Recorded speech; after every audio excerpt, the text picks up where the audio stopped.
So with this video, you'll see I had it in the last video that I presented, right? This particular video. It seems like it's a bit clearer to me what this police officer is doing. He raises his hand at my doorbell to jam it.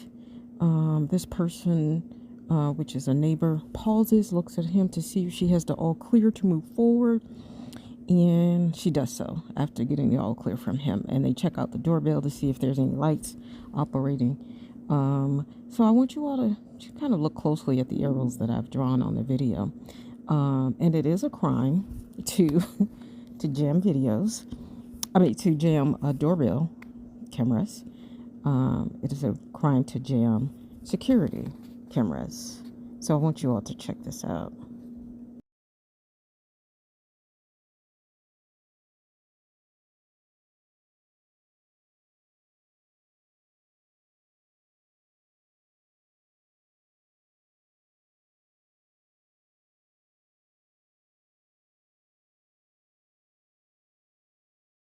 Some information I found concerning jamming doorbell cameras. It says jamming devices could indeed interfere with the functionality of your doorbell camera.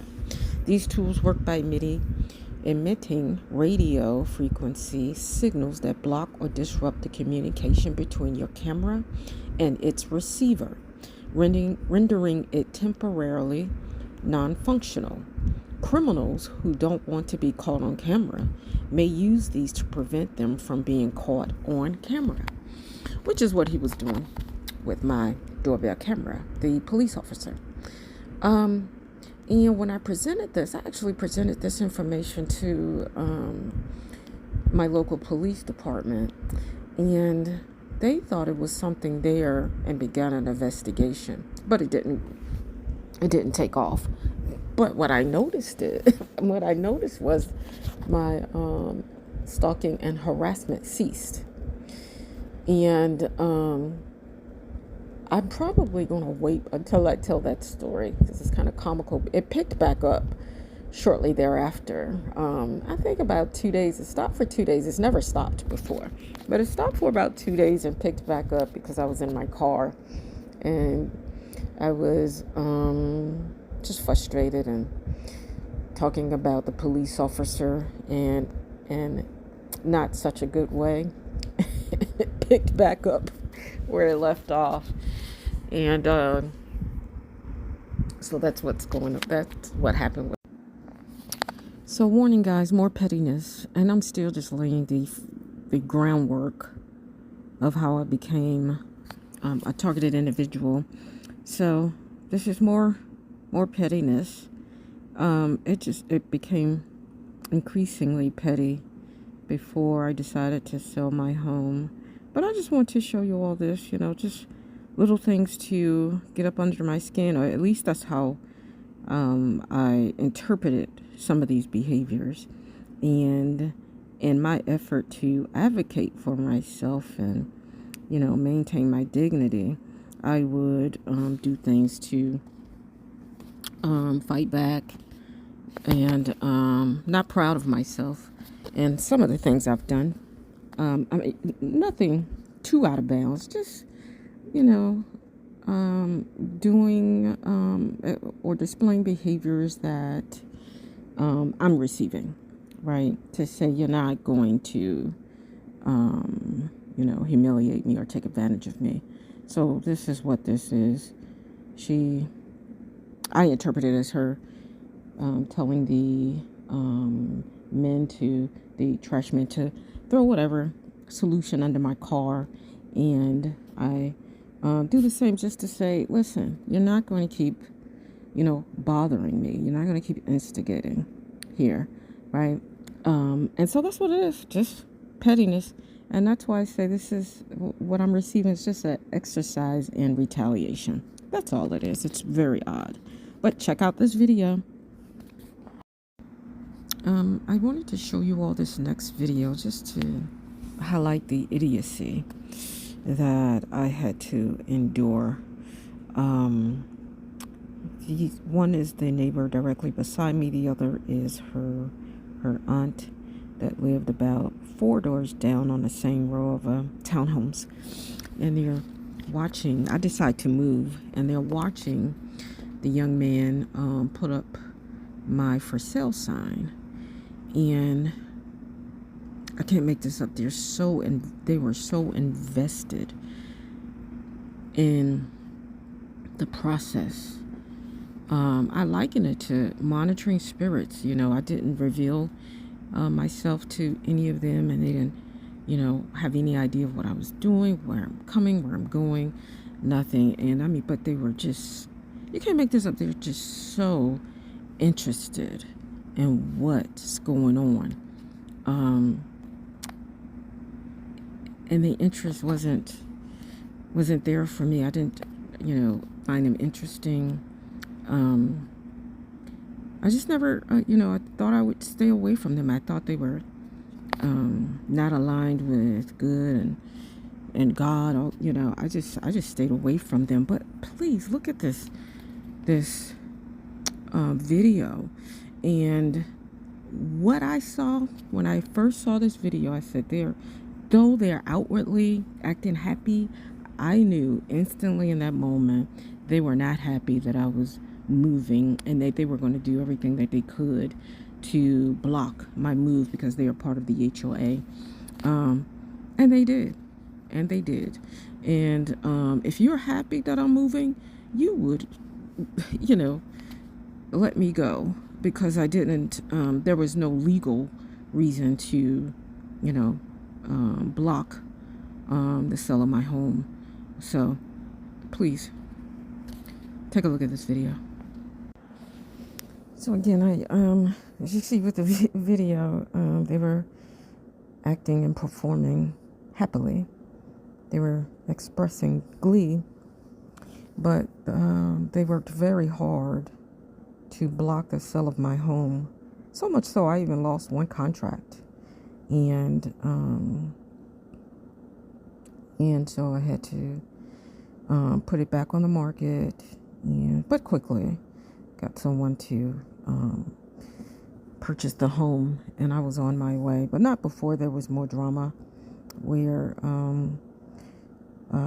the directed energy weapons were started to be implemented and used on me. Like I said, I believe I said in the last video, I had a seizure in my home. Went to the doctor to get an assessment. Nothing came of it. My dog was not coping well with the directed energy weapon. Eventually had to euthanize her.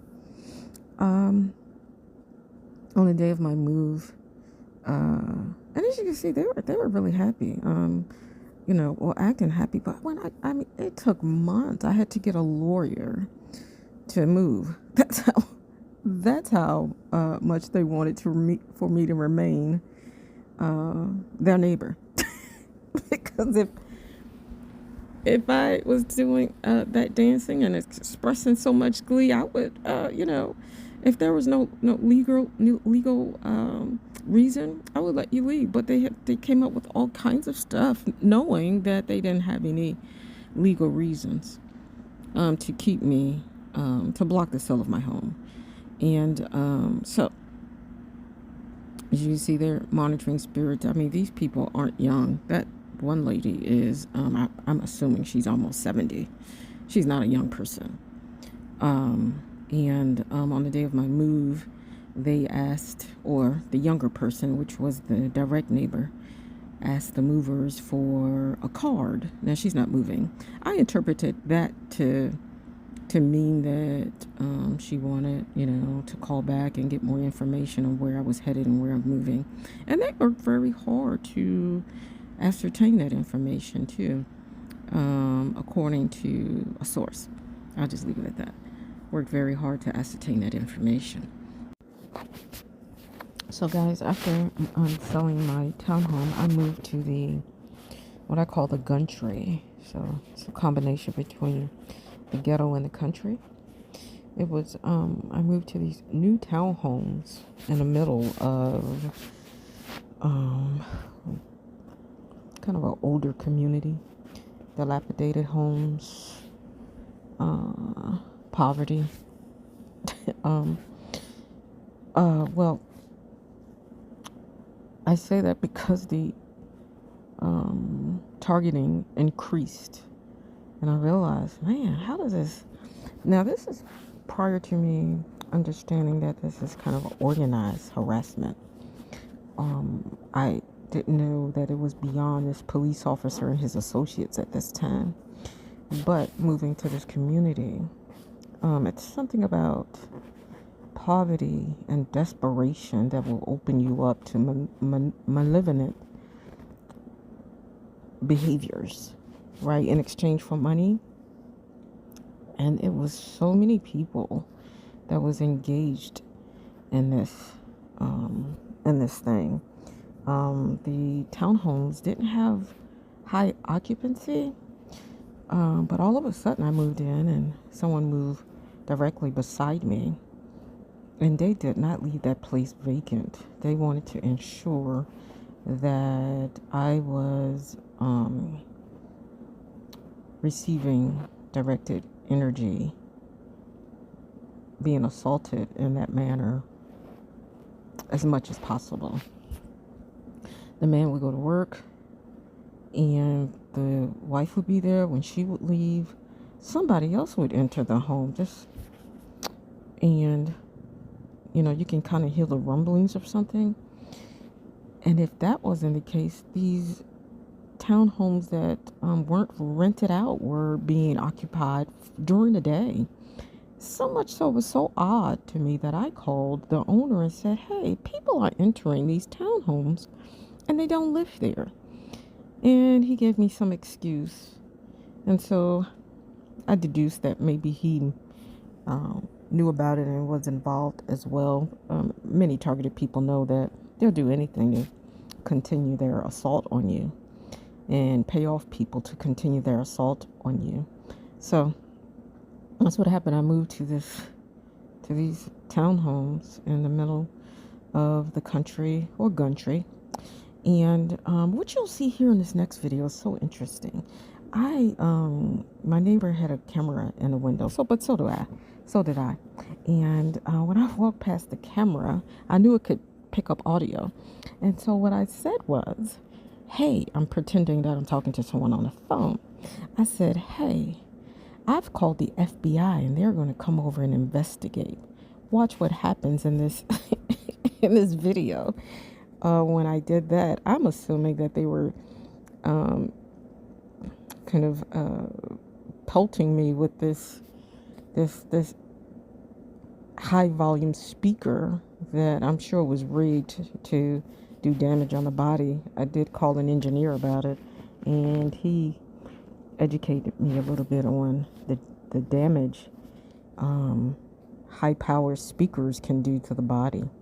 So take a look at this.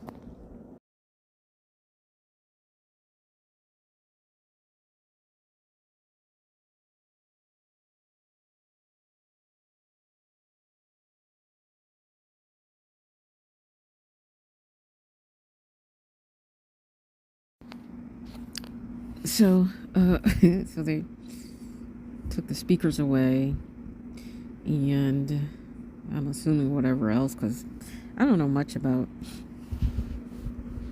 how speakers can impact the body like that, but they did take the speakers away, and I suspect there was other things that they were using as well. So I didn't stay long in the country.